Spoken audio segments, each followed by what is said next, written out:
मैं सुनूं, मैं फलों को लेके आऊं। प्रभु यीशु मसीह के सामर्थी नाम में हम मांगते हैं, आमीन। जितना लंबा और ऊंचा ये ब्लेसिंग हमारी है चर्च, जोरदार खुदाबंद की तारीफ करो जितनी ताकत है आप में, जोर से।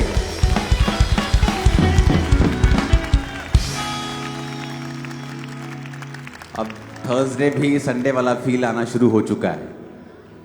थर्सडे कोई मिस नहीं होगा, कोई थर्सडे मीटिंग मिस ना करे। जो वर्ड, जो रेवलेशन परमेश्वर आपको दे रहा है, आपकी लाइफ सेम नहीं होगी अगर आप इन वचनों को सुनते रहे तो। आमीन। मैं आपका स्वागत करता हूं खुदाबंद की प्रेजेंस में, और मेरी प्रार्थना ये है कि आप परमेश्वर के साथ वफादार रह सकें, और मेरी प्रार्थना ये है कि आप उसके साथ वफादार रह के एक परमेश्वर जिस पे प्राउड करे, एक ऐसा सिपाही बन सकें। आप वैसे सिपाही ना हो कि परमेश्वर आपसे शर्म खाए, आप वैसे सिपाही ना हो जो परमेश्वर की मेहनत को व्यर्थ करते हैं। आप एक ऐसे सिपाही और ऐसे बिलीवर हो कि परमेश्वर जिस पे प्राउड करे, और अय्यूब की तरह शैतान के सामने वो कहे कि तुमने ऐसा क्या मेरा विश्वासी, मेरा दास, मेरे वचन पे चलने वाली क्या तूने देखा है। आमीन। आपकी फैमिली पर भी ये ग्रेस हो यीशु मसीह के नाम में, आपकी लाइफ पर भी यही ग्रेस हो यीशु मसीह के नाम में। आप एक ऐसा योद्धा हो शैतान जिससे हमेशा शर्मिंदा रहे, और आप एक ऐसा योद्धा हो शैतान जिस पर कभी फतह प्राप्त ना कर सके।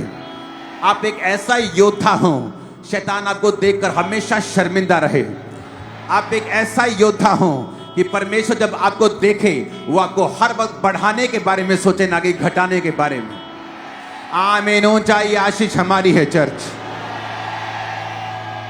Hallelujah, hallelujah. आने वाले समयों में हमें प्रार्थना करनी होगी। ये मत सोचो ये चर्च कि आज आप अपने फलाने काम के लिए आए हैं, वो भी सच है। आज मैं ये प्रार्थना अपने लिए करना चाहता हूं, मैं ये डिलीवरेंस चाहता हूं, लेकिन आप ये मत भूलिए कि परमेश्वर की कलीसिया इसीलिए पैदा होती है कि वो परमेश्वर के विजन के मुताबिक प्रार्थना कर सके। जो कुछ परमेश्वर का दर्शन है, अगर आप उसके मुताबिक प्रार्थना करते हैं, अपने बॉडी को, अपने टाइम को परमेश्वर के लिए, उसके मकसद के लिए देते हैं, तो आपकी लाइफ में डिलीवरेंस एंटर करती है। बहुत से लोग आप उनको देखें जो क्रिश्चियन घराने के हैं, हर संडे चर्च जाते हैं, लेकिन उनकी लाइफ में आपको 1% भी डिलीवरेंस नजर नहीं आएगी। क्यों? ऐसा क्यों? वो चर्च भी जाते हैं, क्या उनकी जिंदगियां सही नहीं है? बिल्कुल सही है, लेकिन फिर डिलीवरेंस क्यों नहीं है? क्योंकि जिस दर्शन में आप जाते हैं, अगर उस चर्च का दर्शन नहीं है रूहें बचाना, और वो परमेश्वर के प्लान में नहीं है, तो उसके मुताबिक फिर वो आपको होमवर्क भी नहीं देगी। जब आपका होमवर्क परमेश्वर की ओर से नहीं है, तो आपकी ब्लेसिंग, आपकी डिलीवरेंस भी परमेश्वर आपको कभी नहीं देता।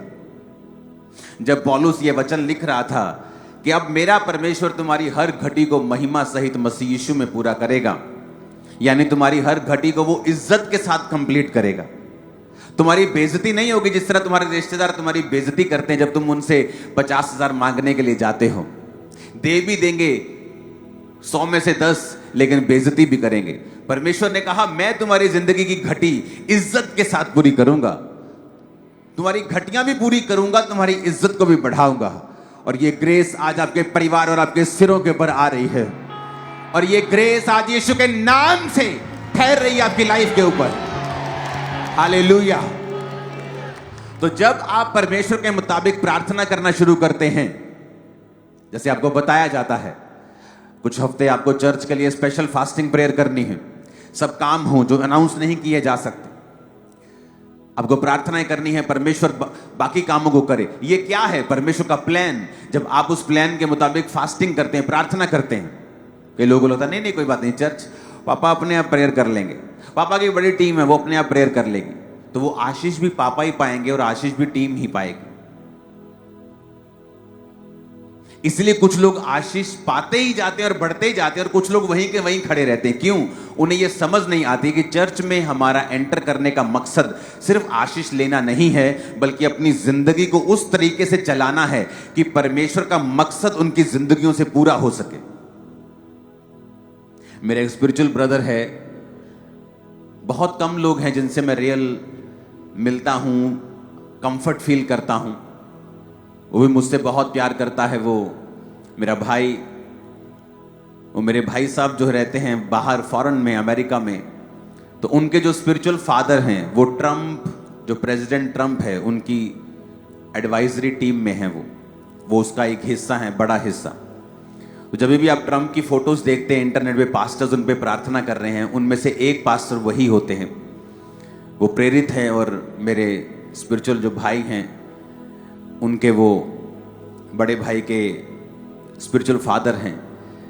तो एक मैसेज जो परमेश्वर हमें बार बार दे रहा है कि जिस तरह आप न्यूज़ को सुन रहे हैं, ट्रंप ने पूरी दुनिया को हिला के रखा हुआ है, रखा है कि नहीं रखा, लेकिन परमेश्वर ने कहा हमें उनके लिए प्रार्थना करनी होगी, क्योंकि शैतान एनिमी अब अटैक्स के बारे में सोच रहा है, उसको टर्न डाउन करने के लिए, उसको धीरा करने के लिए, उसकी फायर को कम करने के लिए, खत्म करने के लिए। जब आप इन प्रार्थनाओं को सुनते हैं कि हमें ये प्रार्थना करनी है, हमें प्रेसिडेंट ट्रंप के लिए प्रार्थना करनी है, हमें अपने देश के लिए प्रार्थना करनी है, हमें इन चीज़ों के लिए प्रार्थना करनी है, हमें चर्च के लिए प्रार्थना है, आपको लगता है कि शायद ये सिंपल चीज़ें हैं। ये सिंपल नहीं है, ये परमेश्वर का मास्टर प्लान है। परमेश्वर कुछ बड़ा करने जा रहा है। जब आप उस बड़े करने में अपने साझीदार बन जाते हैं और प्रार्थना करने लगते हैं, तो परमेश्वर को ऐसा लगता है कि जो मेरा दुनिया के लिए योजना है, जो मेरी लोगों के लिए प्लानिंग है, ये उस प्लानिंग का हिस्सा है। मेरा मास्टर प्लान है ना, जो ये आदमी, ये औरत, ये भाई उस प्लानिंग का हिस्सा है। ये मेरा एक को वर्कर है, ये मेरा सहकर्मी है, मेरे साथ काम कर रहा है, ये मेरी योजना को पूरा करने की कोशिश कर रहा है। तो परमेश्वर आपका ध्यान रखता है, वो आपको वॉच करता है, आपकी प्रार्थनाओं का उत्तर जल्दी देता है। एनिमी को मौका नहीं देता कि वो आपकी लाइफ के ऊपर कब्जा कर ले। वो शैतान को मौका नहीं देता आपको वो खत्म कर दे, मार दे। कितने मेरी बात को समझ रहे हैं? इंस्ट्रक्शंस को फॉलो करना बड़ा इंपॉर्टेंट है। कुछ साल पहले की बात है, एक लड़का था, मैं आपको स्टोरी बताऊंगा मुहावरे में, समझनी आपको खुद ही है। एक पास्टर के साथ वो काम करता था और उस पास्टर ने उससे कहा कि बेटा, तेरे घर में जहां से तू आया है ना, वहां श्राप बहुत हैं, कर्ज बहुत हैं, तो तू घर ना जाया कर, अलग रह थोड़ी देर, ताकि तू प्रार्थना में बढ़ सके। एक समय आएगा जब परमेश्वर तेरे को भेजेगा, लेकिन तब तू उनके कर्ज से इफेक्ट नहीं होगा, बल्कि तेरी सामर्थ्य से वो इफेक्ट होंगे। कितने मेरी बात को समझ रहे हैं? एक समय आता है जब परमेश्वर आपको अलग कर देता है। मेरे दोस्तों से परमेश्वर ने मुझको अलग कर दिया, क्योंकि वो समय था अगर मैं उनके इन्फ्लुएंस में होता तो उनका प्रभाव मेरे पे ज्यादा था, मैं ज्यादा उनसे प्रभावित था। तो अगर वो मेरी लाइफ में होते, तो जब मैं मसीह में आया, अगर वो मुझसे कहते कि तुझे नहीं जाना चर्च, तो हो सकता मैं चर्च जाना छोड़ देता। तो परमेश्वर ने पहले वो रिमूव किए, बड़े ही स्ट्रेटेजिकली, बड़े ही अजीब तरीके से, मैं बता नहीं सकता, परमेश्वर ने ऐसे तरीके इस्तेमाल किए और अलग कर दिया। लेकिन अब समय वो वापिस आ गया, अब मेरे दोस्त वापस मुझसे मिलने लगे हैं पुराने। लेकिन अब फर्क यह है कि अब वो मुझसे मिलते हैं, वो क्राइस्ट की बातों से प्रभावित होते हैं और परमेश्वर में आ जाते हैं। ये फर्क है। तो जब हम ये बात सुनते हैं कि हमें प्रार्थना करनी है चर्च के लिए, फास्टिंग करके, अपने परमेश्वर के दास के लिए, हमें प्रेसिडेंट ट्रंप के लिए, हमें प्राइम मिनिस्टर मोदी जी के लिए, अपने देश के लिए हमें प्रार्थना करनी है, जब आप इस बात को समझते हैं और प्रार्थना करने लगते हैं सीरियसली, तो परमेश्वर आपकी ओर देखता है कि ये वो वेसल है, ये वो बर्तन है, एओ पांडा जड़ा मेरे कम्मा लिए इस्तेमाल हो रहे हैं। ये वो बर्तन नहीं है, ये वो एसी नहीं है जो खराब है और कबाड़ में पड़ा है। कबाड़ में पड़ी हुई गाड़ियों को साफ कोई नहीं करता, उसकी नई सीटें कोई नहीं चढ़ाता, उसकी केयर कोई नहीं करता। तो मेक श्योर आप चाहे 1 साल के विश्वासी हो, चाहे आपकी लाइफ में प्रॉब्लम हो चाहे ना हो, आपको ये मेक श्योर करना है कि आपकी जो जिंदगी है, आपकी जो लाइफ है, वो प्रार्थना करने में, और जो प्रार्थना के विषय खास तौर पे एक जीवित चर्च आपको दे रही है, आप उन प्रार्थनाओं को अच्छी रीति के साथ कर रहे हैं ताकि परमेश्वर आपको देखे और आपको बरकत दे। हालेलुया। ऊंची आवाज से बोलो हालेलुया। अब पिछले कितने हफ्तों से मैं आपको एक बात बता रहा था कि 2025 में हम ऐसी व्यभिचार की बातें इंटरनेट पे सुनेंगे जो हमने आज तक नहीं सुनी होंगी। आपने देखा इंटरनेट पे क्या हो रहा है? आई थिंक यूथ को ज्यादा मालूम होगा कैसे कैसे शो चल रहे हैं और कैसी कैसी बातें उन पे हो रही हैं। कितने मेरी बात को समझ रहे हैं? हाथ को हिलाना जरा। पूरा इंटरनेट भरा हुआ है आज।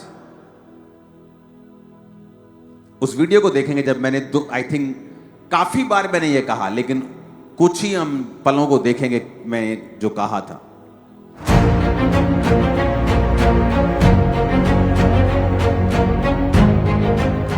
हालेलुया। जैसे कि आप जानते हैं कि परमेश्वर अपने दासों के ऊपर आने वाली बातों के बारे में पहले से ही उन भेदों को प्रकट करता है। परमेश्वर के दास प्रेरित अंकुर यूसुफ नरूला जी के ऊपर परमेश्वर ने आने वाली बातों को बताया कि किस तरह से आने वाले समय में धरती के ऊपर पाप बहुत बढ़ जाएगा, गंदगी, अश्लीलता बहुत ज्यादा बढ़ जाएगी। 22 दिसंबर 2024 को परमेश्वर के दास ने जो प्रोफेटिक वर्ड्स दिए, तो आइए पहले हम उनको सुनते हैं। इतनी गंदगी होगी फ्यूचर में, इतना पाप होगा। अगर आज आप देखो इंटरनेट के ऊपर कॉमेडी के नाम के ऊपर कितना व्यभिचार हाई लेवल का हो चुका। पहले था कॉमेडी के नाम पे व्यभिचार शुरू हुआ, वो एक्सेप्ट हुआ। जब वो एक्सेप्ट हुआ फिर शैतान ने अगला वार लॉन्च किया। अब आप देखो इंटरनेट के ऊपर कॉमेडी के नाम के ऊपर एक बहुत ही हैवी लेवल का पाप जो है वो चल पड़ा है। लेकिन उसके बाद फिर एक अलग लेवल आएगा और लेवल आएगा। और फिर इसके बाद 30 जनवरी 2025 को फिर से परमेश्वर ने अपने दास के ऊपर उन बातों को जाहिर किया और परमेश्वर के दास ने आने वाले समय में फैलने वाली इस गंदगी के बारे में पहले से ही बता दिया था। आप देखेंगे लोग बुरे के बाद बुरे होंगे, व्यभिचार पूरा महिमा मंडित होगा, गंदे लोगों की वाह वाह होगी, बहुत सारी चीजें होंगी जो आप इमेजिन नहीं कर सकते कि ऐसा हो सकता है। क्योंकि जब पाप बढ़ता है तभी नाश होता है। लोग दुखी होंगे बहुत, रोएंगे बहुत, लेकिन आपको प्रार्थना करनी कि प्रभु आपको बचा के रखे, हमारे देश को बचा के रखे। हालेलुया।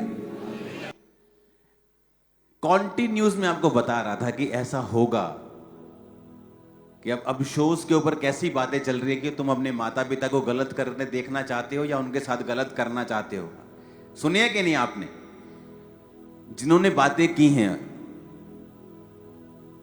मैं उनके बारे में बात नहीं कर रहा हूं। जो है ही अंधेरे में, जिसको वचन की नॉलेज नहीं है, उसकी मिस्टेक नहीं, लेकिन मैं उसके पीछे आपको कौन दिखा रहा हूं? शैतान, जो व्यभिचार के अटैक्स को बढ़ा रहा है लोगों के ऊपर। क्योंकि ये एक ऐसा पाप है जो आपको सदा के लिए डाउन कर देता है और आपको मालूम नहीं होता आपने स्पिरिचुअली कैसी कुर्सी को छोड़ा है।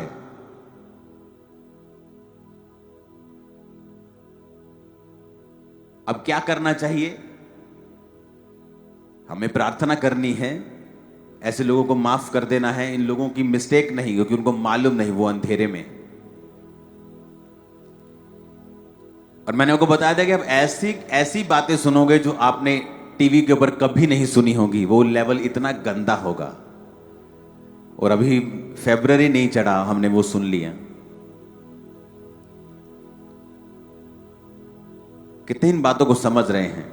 जब आपको पहले बता दिया जाता है कि शैतान की योजना ये है, वो इस तरह से प्लान करके बैठा है, उसके हथियार ये हैं, और हमें प्रेयर करनी है कि परमेश्वर शैतान की योजनाओं को नाश करे।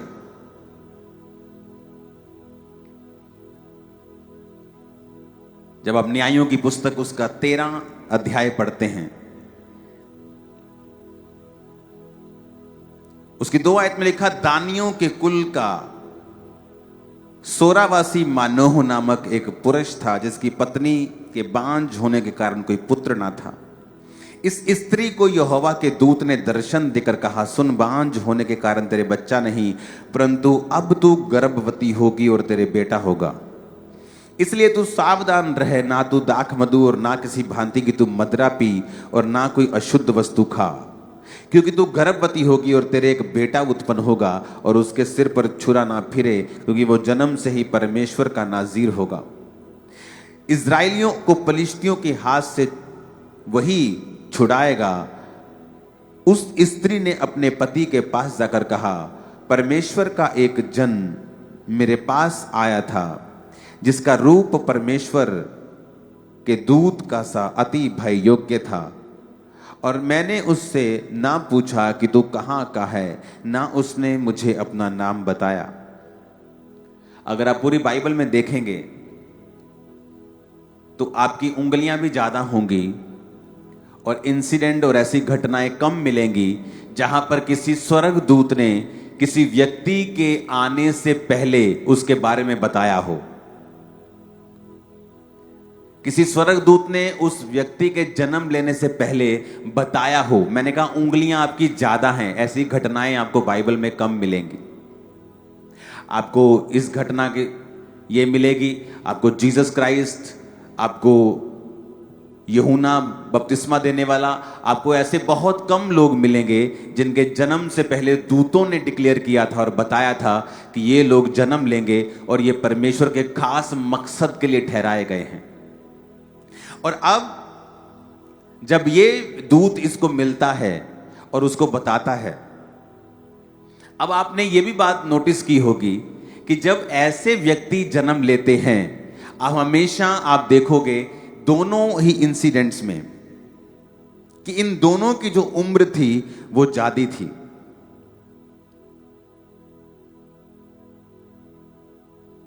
कई बार आपकी लाइफ में जब परमेश्वर ने बहुत बड़ा काम करना होता है, वो आपके टाइम टेबल के हिसाब से नहीं चलता। आपको लगता है कि मैं बहुत लेट हो गया हूं, मेरी लाइफ में तो मैं इतने साल का हो गया हूं, और मैं तो इतने साल की होगी, मेरी शादी नहीं हो रही, मैं इतने साल का हो गया, मेरी लाइफ में ये काम नहीं हुआ। कई बार जब परमेश्वर एक खास मकसद के तहत आपको लेके चलता है और अगर आप पाप में ना गिरे और परमेश्वर के मकसद में रहें, तो फिर जो आपकी लाइफ में पैदा होगा वो दूसरों की लाइफ में नहीं होगा। आप नोटिस करेंगे, आपकी लाइफ में जो ग्रेस होगी वो दूसरों की लाइफ में नहीं होगी। आप एक अलग यूनिक ग्रेस के मालिक होंगे। क्यों? क्योंकि परमेश्वर ने आपको तैयार भी अलग और यूनिक तरीके के साथ किया है।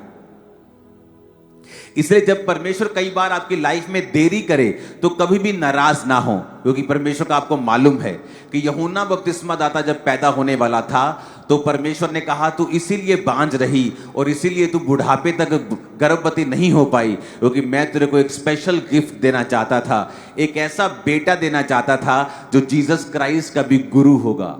आप जानते हैं वो उसका गुरु बना। वो यीशु मसीह ने कहा मुझे बपतिस्मा दे, यूहन्ना कहता नहीं नहीं तू मुझे बपतिस्मा दे।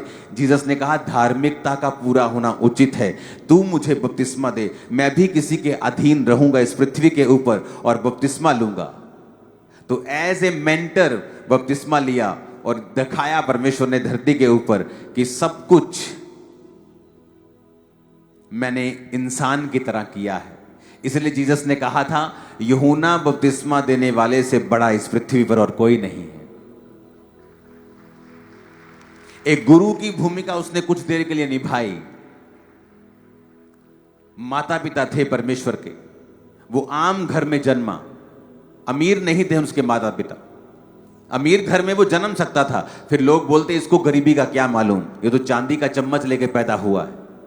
कैसे लोग कई बोलते नहीं यीशु के माता पिता गरीब नहीं थे, सराय में जगह नहीं थी, नहीं। लेकिन जब मैंने स्टडी की तो मुझे मालूम हुआ कि वो अमीर नहीं थे, क्योंकि जब यीशु मसीह पैदा हो गए और जब सब कुछ हो गया और वो परमेश्वर के भवन में जब बलिदान चढ़ाने के लिए गए तो उन्होंने कबूतरों का जोड़ा बलिदान किया था।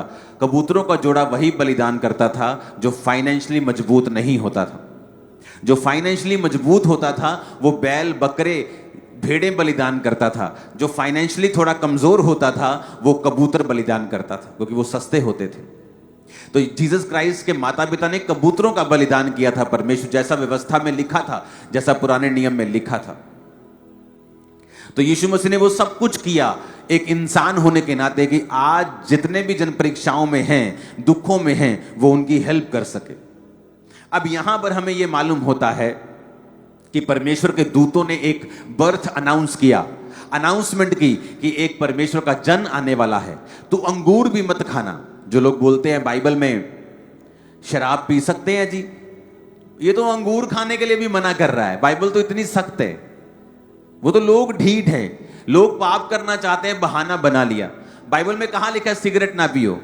कहीं लिखा है स्मैक ना पियो? लिखा है कहीं बाइबल में? कहीं नहीं लिखा। तो इसका मतलब क्या, सिगरेट पीनी चाहिए? तो परमेश्वर ने सेंस भी दी है, बुद्धि भी दी है, विवेक भी दिया है। इसलिए बाइबल कहती है मैं अपनी व्यवस्था को तेरे विवेक के ऊपर लिखूंगा। क्यों? आपका विवेक अंदर से मालूम होगा कि यार ये गलत है, लिखा चाहे नहीं लिखा कहीं पे, लेकिन है ये गलत। आपका विवेक आपको बताता है, क्योंकि परमेश्वर ने आपको आपका विवेक भी दिया है। कितने मेरी बात को समझ रहे हैं? आपके अंदर से मालूम होता है जो मैं कर रहा हूं ना, ये कमीशन के नाम पे किसी ये गलत है। अंदर से मालूम होता है ये चोरी है, अंदर से मालूम होता नहीं ये व्यभिचार है, अंदर से पता होता है। लेकिन आदमी जब विवेक को निर्बल कर लेता है और अपने दिल को फॉलो करता है, तो उसका मरना और बेइज्जत होना फिर तय होता है। कितने मेरी बातों को समझ रहे हैं? अब यहां पर अनाउंसमेंट होती है कि एक बेटा पैदा होगा। बेटा तूने अंगूर नहीं खाना, अंगूर से बनी हुई वस्तु नहीं खानी, अंगूरों का जूस भी नहीं पीना, शराब भी नहीं पीनी, क्योंकि ये बेटा जो पैदा होगा ये परमेश्वर का नाज़ीर कहलाएगा, ये पवित्र होगा और इस्राएलियों को पलिश्तियों के हाथ से छुड़ाएगा। और वचन क्या कहता है कि वो पैदा हुआ। जब पैदा हुआ तो परमेश्वर ने उसको सामर्थ्य दी, उसको शारीरिक ताकत दी, उसके बालों में उसकी ताकत थी। वचन कहता है कि जब उसको लोग पकड़ने के लिए पलिश्ती आते थे तो गधे के जबड़े की हड्डी से उसने 1000 लोगों को मार दिया था। और वो इस्राएलियों का न्याय करने लगा और दुश्मनों के हाथों से इस्राएलियों को छुड़ाने लगा। इस्राएल जब परमेश्वर की दुहाई देता था तो परमेश्वर अपने लोगों को खड़ा करता था, और वही परमेश्वर ने खड़ा किया और परमेश्वर ने छुड़ाया। पर सैमसन की लाइफ में एक कमी थी, वो कमी थी व्यभिचार की। औरत उसका क्या बोलते हैं, कमी थी उसकी, कमजोरी। औरत उसकी कमजोरी थी। अगर आप सैमसन की लाइफ देखें तो वो बार बार औरतों के साथ ही पाप में गिरता था। ये उसकी लाइफ की कमी थी। औरत भी उसने कैसी पसंद की? दूसरी जाति की, क्योंकि वो सुंदर थी। उसके बाद बाइबल कहती वो वेश्याओं के पास गया और उस वेश्या ने प्यार से पूछा तेरी ताकत का राज क्या है? कभी वो बोलता कि मेरे को अगर तुम सूती के साथ बांध दोगे, झूठ बोलता रहा। एंड में जब उसने बहुत दबाया और उसने कहा कि मेरी ताकत का राज मेरे बालों में है, अगर कोई मेरे बाल काट दे तो यहोवा का आत्मा मुझसे चला जाएगा और मेरी ताकत भी चली जाएगी, क्योंकि मैं यहोवा का नाज़ीर हूं। और जब वो सोया उसके घुटनों के ऊपर उसने बाल काट दिए और तब उसने पलिश्तियों से कहा आओ अब की बार पकड़ लो, क्योंकि अब ये मेरे को मालूम हो गया है, सच बोला है, अब इसकी ताकत जा चुकी है। जब पकड़ने के लिए वो आए तो उसने फिर झटका देने की कोशिश की और क्या देखा कि वो एक आम आदमी बन चुका है। कुछ लोगों को लगता है कि सैमसन बड़ा मजबूत था, 8 फुट का होगा, बड़ा ताकतवर होगा, लेकिन सैमसन एक आम आदमी और आम स्ट्रक्चर वाला आदमी था। उसका बॉडी स्ट्रक्चर आम आदमी की तरह था। इसलिए तो लोग हैरान होते थे कि ये हमारे जैसा आम आदमी है, लेकिन जब यहोवा का आत्मा इस पे उतरता है तभी ये 1000 बंदे को उसने मार दिया, तभी उसने बड़े बड़े काम किए, पूरी पूरी आर्मी को हरा देता था। इसलिए तो लोग हैरान होते थे कि परमेश्वर का आत्मा जब इस पे उतरता है तो ये आम बंदा इतने बड़े बड़े काम कैसे कर सकता है। इसलिए बाइबल में लिखा है ना बल से ना शक्ति से बल्कि तेरी आत्मा के द्वारा। हालेलुया, जोर से हालेलुया बोलो जरा। तो जब उसने जब सबको मारता था, लेकिन जब पावर चली गई, बाइबल कहती उसको पकड़ लिया गया। जब उसको पकड़ा तो वचन कहता है न्यायियों 16 उसकी 21 में, तब पलिश्तियों ने सैमसन को पकड़कर उसकी आंखें फोड़ दी, उसे गाजा को ले जाकर पीतल की बेड़ियों से जकड़ लिया और वह बंदी गृह में चक्की पीसने लगा। इमेजिन करो, जिस व्यक्ति को पलिश्तियों को मारने के लिए चुना है, वही पलिश्तियों ने उसकी आंखें फोड़ दी। 23 आयत में लिखा है पलिश्तियों के सरदार अपने दागोन नामक देवता के लिए बड़ा बलिदान चढ़ाने और आनंद करने को यह कहकर इकट्ठे हुए कि हमारे देवता ने हमारे शत्रु शिमशोन को हमारे हाथ में कर दिया है। जब लोगों ने उसे देखा और यह कहकर अपने देवता की बढ़ाई की, हमारे देवता ने हमारे शत्रु, हमारे देश का नाश करने वाले को, जिसको हमने जिसने हम में से बहुतों को मार डाला, हमारे हाथ में कर दिया है। जब उनका मन मगन हो गया तब उन्होंने कहा, शिमशोन को बुला लो कि वह हमारे लिए तमाशा करे। इसलिए शिमशोन बंदी गृह से बुलवाया गया और कि वह उनके लिए तमाशा करने लगा और खंभों के बीच में खड़ा कर दिया गया। अब एक व्यक्ति को वो कितना इंपॉर्टेंट होगा, हम इस बात से समझ सकते हैं कि दूत आके उसकी अनाउंसमेंट कर रहे हैं, उसकी मां को स्पेशल इंस्ट्रक्शन दे रहे हैं कि कोई तूने अंगूर नहीं खाना, किशमिश नहीं खानी, मुनक्का सौगी नहीं खानी, है ना। देखो कितनी कठिन उसको बातें बोली, क्योंकि परमेश्वर का नाजीर होगा, इसके सिर पर छुरा नहीं फिराएगी तू, ये परमेश्वर का नाजीर होगा और ऐसे ही चलेगा। अब जिस दुश्मन को मारने के लिए सैमसन का जन्म हुआ था, उसी दुश्मन ने सैमसन को पकड़ा और उसकी आंखें फोड़ी, विजनलेस कर दिया उसको। अब परमेश्वर ने आपको चुना है। पुराने नियम में कोई कोई सैमसन होता था, कोई कोई दाऊद और कोई कोई सुलेमान होता था। नए नियम में सिस्टम बदल गया। नए नियम में जो एक के पास होता था पुराने नियम में, अब वो आप सबके पास है। आप सब बड़े काम करने के लिए बुलाए गए हैं, मेरे को पता है, आज नहीं तो कल ये पूरा होगा। लेकिन अगर आपने भी वही किया जो सैमसन ने किया, जिस दुश्मन पर सैमसन को कब्जा करने के लिए बुलाया गया था और उस पर कब्जा किया, बहुतों बार उनके हजारों को गधे की जबड़ी की हड्डी के साथ उसने मारा, बहुतों बार उनको शर्मिंदा किया, कभी पकड़ नहीं पाए।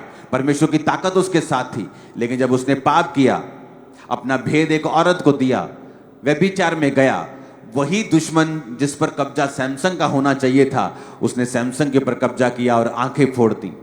आज कितने क्रिश्चियन है विजनलेस हो चुके हैं, उन्हें दिखाई नहीं देता आगे क्या करेंगे। क्यों? क्योंकि व्यभिचार के कारण पर शैतान ने उनकी आंखों को अंधा कर दिया, नहीं जानते सेवकाई में क्या करना है। पास्टर्स व्यभिचार में फंसे हुए हैं। पास्टर्स की बात कर रहा हूं, चर्चेस चलाते हैं, बड़े ओहदे भी हैं कईयों के पास, लेकिन व्यभिचार में है। पर्सनली मैं जानता हूं, लेकिन मैं कभी भी किसी को पर्सनली अटैक नहीं करता हूं, क्योंकि यह उसका और परमेश्वर का मामला होता है।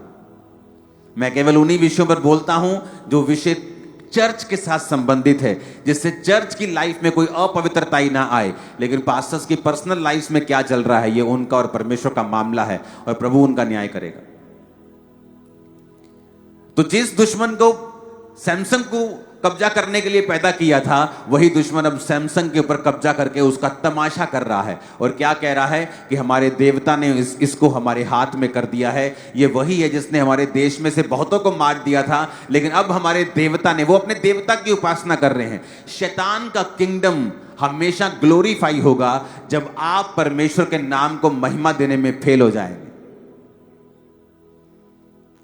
परमेश्वर ने बड़े बड़े मिरेकल करके इजराइलियों को बुला लिया, छुड़ा लिया, राजे को शर्मिंदा किया, बड़े बड़े मिरेकल किए, उसको बार बार शर्मिंदा करके उसके पहलोठे को मार के वहां से ले गया। लेकिन परमेश्वर कहता, मैं इजराइलियों को कनान देश में नहीं लेके जाऊंगा। सिर्फ 2 जन थे जो वहां कनान देश में पहुंचे, 20 लाख में से 2 लोग, उनकी जनरेशन गई वहां पे, जो लोग एक्चुअल में निकले थे वो नहीं गए। और आप जानते हैं उन लोगों ने, मिस्रियों ने क्या उपहास किया। कहता परमेश्वर जो उनको ले गया था वहां से, कहां पहुंचाया उनको। लेकिन वो ये नहीं देख रहे थे कि इजरायली अपनी कमियों और अपनी गलतियों की वजह से शर्मिंदगी और बेइज्जती दूसरे लोगों की सह रहे हैं, जबकि उनको वो सहनी नहीं थी, क्योंकि परमेश्वर ने उनको इज्जत देने के लिए खड़ा किया था। एक व्यभिचार, एक पाप, परमेश्वर से दूरी आपकी लाइफ में क्या कर सकती है। तो आप सैमसन को देखें वो क्या कर सकती है, इजराइलियों को देखें वो आपकी लाइफ में क्या कर सकती है। हालेलुया। कितने साल तक दाऊद एक आम जिंदगी जीता रहा, बहुत साल तक, कितने साल तक, बहुत साल जीता रहा, भेड़े पालता रहा, बकरियां पालता रहा, पाले में रहा, धूप में रहा, लेकिन उसने व्यभिचार नहीं किया। आज जब लोग एक छोटा सा काम पकड़ लेते हैं और अपनी लाइफ में एक छोटी सी जॉब पर गुजारा करते हैं और उसके बाद वो सोचते हैं कि मेरी लाइफ में क्या है बड़ा, कोई एक्साइटमेंट नहीं, और व्यभिचार में गिरते हैं। और उन्हें ये नहीं मालूम कि तुम्हारी लाइफ में कुछ बड़ा था जो परमेश्वर ने तुमको देना था, अब वो कैंसिल हो चुका है। और मैं सच कह रहा हूं, वचन कहता है शरीर के अनुसार चलने वाला एसाव जब उसने रो रो कर परमेश्वर से माफी मांगने चाहिए, तब भी वो आशीष के काबिल नहीं गिना, जिसने एक बार की रोटी के बदले में अपने पहलौठे होने का पद अपने भाई याकूब को बेच दिया था। कितना का बड़ा गुनाह था हवा का, जो परमेश्वर ने उसको सदा के लिए अपने से अलग किया, कि सिर्फ उसने फ्रूट खाया था, लेकिन परमेश्वर के सामने ये गुनाह बड़े हैं। जिस दुश्मन पर आपको कब्जा करने के लिए बुलाया गया है, जिस शैतान के ऊपर, जिस बीमारी के ऊपर, जिस कलेश के ऊपर, जिस गरीबी के ऊपर, अगर आप परमेश्वर में सही नहीं चलेंगे तो ये चीजें आपके ऊपर कब्जा करेंगी। फिर लोग बोलेंगे कि देखो ये बड़ी बातें करता था, लेकिन इसकी लाइफ में देखो कितनी बीमारियां हैं, कितनी तकलीफें हैं। और वो ये नहीं देखेंगे कि आप परमेश्वर में सही नहीं चले, या आपने व्यभिचार किया, या आपने गलत काम किए। वो ये देखेंगे कि आपकी लाइफ में रिजल्ट क्या है। इसलिए जो लोग परमेश्वर को फेल कर देते हैं, वो श्रापित के बाद श्रापित होते जाते हैं। और जो लोग परमेश्वर के सामने फेल नहीं होते और परमेश्वर की महिमा को बरकरार रखते हैं और अपनी लाइफ को परमेश्वर के स्टैंडर्ड के मुताबिक रखते हैं, वो आशीषित के बाद आशीषित होते जाते हैं, क्योंकि यही परमेश्वर की योजना है उनकी लाइफ में। अब आपने ये डिसाइड करना है कि जिस काम के लिए प्रभु ने आपको चुना है, आपको वो काम करना है या आपको शरीर के पीछे चलना है। तुम शरीर के अनुसार चलोगे तो मरोगे, शरीर के अनुसार चलोगे तो तुम बेइज्जती की जिंदगी गुजारोगे। अगर आप इंटरनेट पे देखें, बहुत से लोग जिन्होंने सारी उम्र इज्जत गवाई, व्यभिचार का एक काम किया और इज्जत मिट्टी में मिल गई। वचन कहता है थोड़ी सी मूर्खता बुद्धि और प्रतिष्ठा को कम कर देती है। सारी उम्र इज्जत कमाते गए और बुढ़ापे में कुछ ऐसा कर दिया, सारी इज्जत खराब कर ली। क्योंकि बाइबल कहती है जहां व्यभिचार होगा वहां नाम धराई होगी। उसकी नाम धराई कभी नहीं मिटेगी। जो व्यभिचार का पाप करता है उसकी बेइज्जती लाइफ टाइम परमेश्वर का कभी खत्म नहीं होगी। लाइफ टाइम की बात कर रहा है वो। दाऊद ने पाप किया, उसका असर माफी के बाद भी उसके मरते दम तक रहा। मरते दम तक उसके बच्चे आपस में लड़ते रहे, क्योंकि यह उस तलवार का नतीजा था जो उसने हित्ती उरिया के ऊपर चलवाई थी। पाप माफी मिल जाती है, लेकिन उसका असर खत्म नहीं होता कभी भी। जिस व्यक्ति के साथ आप व्यभिचार करते हैं, आपके मरने तक आपको माफी मिल भी जाए, लेकिन मरने तक जो स्पिरिट उस व्यक्ति, उस औरत या उस भाई में थी, वो आपके अंदर रहती है और आपके मरते दम तक रहती है। याद रखना, चाहे आप 40 रोजे 40 बार भी रख लें, वो खत्म नहीं होगी। माफी मिल जाएगी, प्रभु आपको ब्लेस कर देगा, लेकिन उसका असर कभी खत्म नहीं होगा। इसलिए परमेश्वर ने कहा तुम बाकी जितने व्यभिचार करते हो शरीर से बाहर है, लेकिन व्यभिचार जो करते हो वो शरीर के अंदर है, बाकी पाप शरीर से बाहर है। व्यभिचार करने वाला अपने ही शरीर के विरुद्ध पाप करता है। और सोचो आप किस काम के लिए बुलाए गए हो, वो काम कभी पूरा नहीं होगा। इमेजिन करो जो शर्मिंदगी फलिस्तियों को मिलती थी सैमसन की लाइफ से, पकड़ने के लिए आते थे, मार खा के जाते थे, हजार हजार आते थे, गधे की जबड़ी की हड्डी से और बड़ी बड़ी तोपें फेल कर देता था, शर्मिंदे होते थे। लेकिन जैसे ही उसने खुद गलती की और व्यभिचार में गया और परमेश्वर का आत्मा चला गया, अब वही दुश्मन उसको शर्मिंदा करने लगे। आपने ये फैसला करना है कि आपको कैसी लाइफ जीनी है, क्योंकि शर्मिंदगी और डाउनफॉल 100% है व्यभिचार के बाद और पाप के बाद, और ऊंचाई और छुटकारा 100% है पवित्रताई का जीवन जीने के बाद। क्योंकि ये पिछले थर्सडे का वचन मैं कंटिन्यू कर रहा हूं, ताकि आपको पूरी तरह से समझ आ जाए कि परमेश्वर कैसे आपकी लाइफ में काम करता है। ऊंची आवाज में हालेलुया बोलो जरा। आप मेरी बात समझ रहे कि नहीं? अब जो काम करने के लिए आपको बुलाया है, आप उसका उलट भी कर सकते हैं। आपको बुलाया तो परमेश्वर ने शैतान पर कब्जा करने के लिए, बीमारी पर, गरीबी पर, श्रापों पर कब्जा करने के लिए, लेकिन वो आप पर कब्जा करके बैठते हैं जब आप परमेश्वर की बात को नहीं सुनते हैं। और आप दुश्मन को मौका देते हैं, अन्य जातियों को मौका देते हैं कि वो आपके खिलाफ, आपके परमेश्वर के खिलाफ बातें करें। आप अपने अन्य जाति फैमिली मेंबर्स को मौका देते हैं कि वो आपके खिलाफ बात करें, क्योंकि आपका डाउनफॉल वो देखना चाहते हैं। शैतान आपको डाउन कर नहीं सकता जब तक वो परमेश्वर के वचन से आपको बाहर ना करे, क्योंकि उसके पास अधिकार नहीं है आपको छूने का। आपकी जिंदगी में परीक्षाएं आ सकती हैं, लेकिन वो आपको ऊंचा करने के लिए होगी। इसी साल, इस मार्च से पहले आप ऊंचे होने जा रहे हैं और ब्लेस होने जा रहे हैं, और कोई दुनिया की ताकत और शैतान इसे रोक ना पाएगा, यीशु मसीह के नाम। आमीन। ऊंचाई आशीष आपकी है चर्च। Hallelujah, hallelujah. ये परमेश्वर का प्रतिफल होगा आप लोगों के लिए।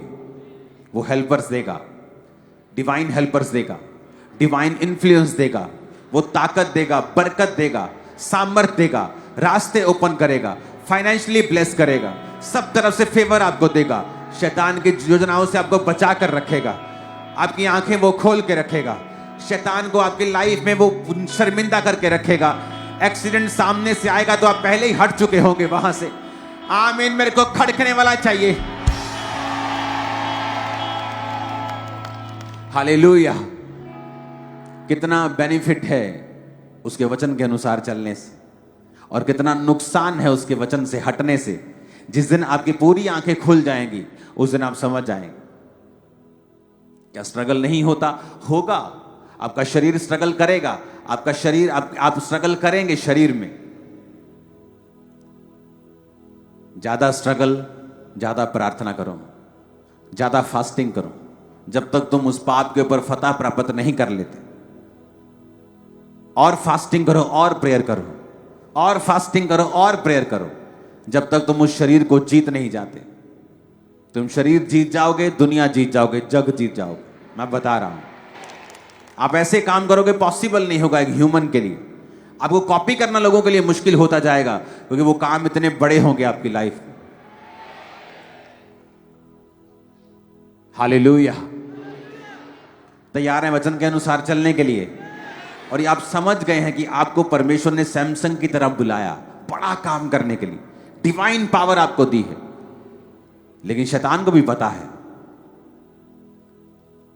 और वो स्ट्रेटेजिकली आपको ऐसी घटनाओं में शामिल करेगा, ऐसे लोग लेके आएगा कि आप उन चीजों में गिरें, और उसके बाद आप बिल्कुल व्यर्थ होंगे। आप चाहे बड़े से बड़े सैमसंग क्यों ना हो, लेकिन प्रभु की निगाह में आपकी वैल्यू जीरो होगी, और शैतान आप पर कब्जा करेगा, और आपकी लाइफ में पहली वाली बात कभी वापस नहीं आएगी। ये डेंजरस है। कलीसिया का पाप में चलना एक डेंजरस चीज है, जो उनको अब समझ ना आए, लेकिन फ्यूचर में आएगी। क्योंकि परमेश्वर ने बाइबल में लिखा, वो सब चीजों को साफ साफ दिखाएगा, सब न्याय को करेगा, ताकि लोग ये ना कहें मैंने ये किया लेकिन मेरी लाइफ पे कोई असर नहीं हुआ। क्योंकि सब तराजू उसके हाथ में जो लिखा तराजू है, वो पूरा तौलते हैं, वो पूरा न्याय करते हैं। वो बड़े और छोटे को बख्शता नहीं, वो उसके वचन के अनुसार ही रहता है। हालेलुया। आप ब्लेस होंगे और आप आगे बढ़ेंगे। आप तौबा करेंगे यार, आज आगे बढ़ेंगे बहुत बड़ी विधि के साथ। Hallelujah, hallelujah. तैयार है वचन के अनुसार चलने के लिए? उसके वचन के ऊपर आपको भरोसा रखना होगा। साइलेंट टाइम पर भी, जब लाइफ छोटी हो, आशीषें कम हो, तब भी। क्योंकि वो बिना परखे किसी को ऊंची पदवियां नहीं देता, किसी को नहीं देता। बिना परखे वो किसी को नहीं देता। एक लाडले बच्चे को वो देश का प्रधानमंत्री नहीं बना सकता, इसलिए उसने यूसुफ को गड्ढे में डाला। जब उस गड्ढे में डाला, बिक गया, पोछा झाड़ू करने लगा, उस घर का बड़ा नौकर बन गया, अधिकारी बन गया। कुछ रिलीफ मिला ही था, फिर जेल में चला गया। और जेल में बाइबल कहती परमेश्वर का वचन उसे कसौटी के ऊपर कसता रहा। सांकलों में बंधे होने के बावजूद भी उसने परमेश्वर के वचन को छोड़ा नहीं, फिर जेल में भी फेवर हुआ। अगर आप प्रभु के वचन के अंदर हैं, मैं आपकी लाइफ पर भविष्यवाणी करता हूं, आप और आपके बच्चे एक ऐसा फेवर हासिल करेंगे इस साल। आप और आपके बच्चे एक ऐसा फेवर हासिल करेंगे इस साल, जो आपके पूरे खानदान ने कभी नहीं देखा होगा। आप और आपके बच्चे एक ऐसा फेवर देखेंगे इस साल, जो आपने कभी ना देखा होगा, ना सुना होगा। आपका परिवार एक ऐसा फेवर पाएगा खुदा से, आपने कभी ना देखा होगा, ना सुना होगा। आमीन। ऊंचे वाला चाहिए, बरकत ऊंची होगी चर्च।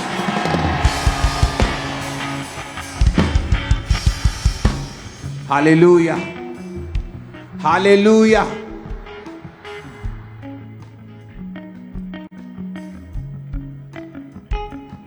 तैयार है खुदावंद के नाम को महिमा देने के लिए, एक अच्छा जीवन जीने के लिए?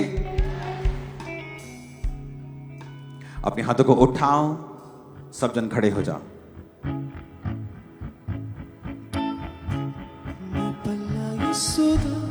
कदी ने छट समाना फेरी रख हो, कदी ऐसा दिन आए चलो मैं थो वक हो, मैं पल्ला ये सुधा कदी ने छट समाना फेरी। उठा, अपने हाथों को हिलाओ। राइट नाउ मैं सीरियसली आपको कह रहा हूं, शैतान को डांटने का टाइम है ये, और उससे फतह पाने का और उसे आजाद होने का टाइम है ये। अपने हाथों को उठा के बोलो, हर एक आत्मा जो मुझे पीछे की ओर लेके जाती है, पाप की ओर लेके जाती है, आउट करते हैं यीशु मसीह के नाम में। उसे निकालो यीशु के नाम, out in the name of Jesus. भाइयों में मैं देख रहा हूं व्यभिचार की दुष्ट आत्मा से तुम्हें आजाद होते हुए, कॉमेडी के साथ, खेल के साथ आजाद होते हुए,